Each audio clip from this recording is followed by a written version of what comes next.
যখন মারাতো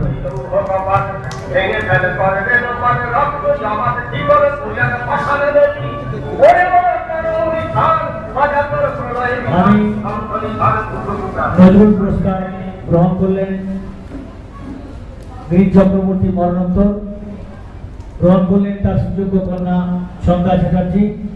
আমি সন্ধ্যা চ্যাটার্জিকে ডেকে নিয়েছি দু এক কথা বলার জন্য।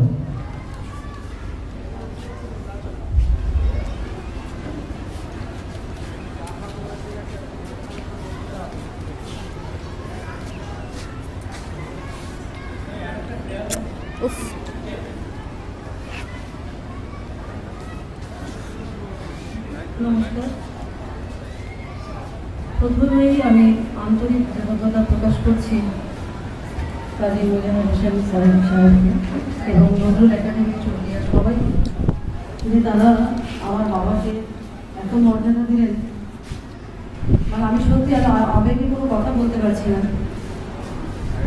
হ্যাঁ, কাজেই বাবাকে এতদিন যে সবাই আপনারা মনে রেখেছেন, আমি অত্যন্ত কৃতজ্ঞ।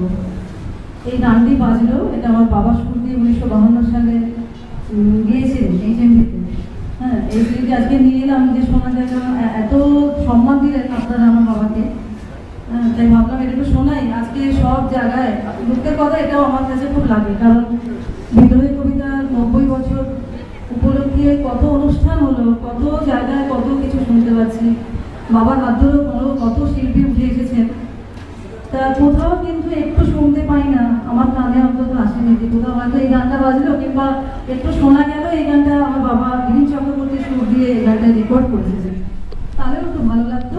যাকে আজকে আমার অত্যন্ত আনন্দের দিন, আমার মা থাকলে ভীষণ খুশি হতেন। আর কিছু আজকে আমার বাবা নেই। নজরুল একাডেমি অনেক বড় হোক, অনেক জায়গায় এর বিস্তার লাভ করুক, এই জানি আজকে আমার বক্তব্য শেষ করলাম। সবাই ভালো থাকুন, নমস্কার।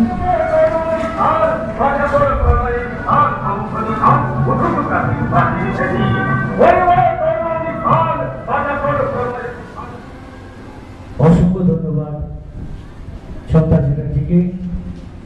তার কাছে আপনারা সদর গিরিশ চক্রবর্তীর কিছু কথা শুনলেন। এবারে সম্বর্ধনা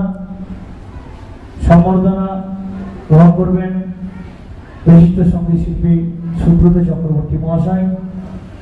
প্রদান করবেন কার্যকরী সভাপতি PK দে সরকার মহাশয়।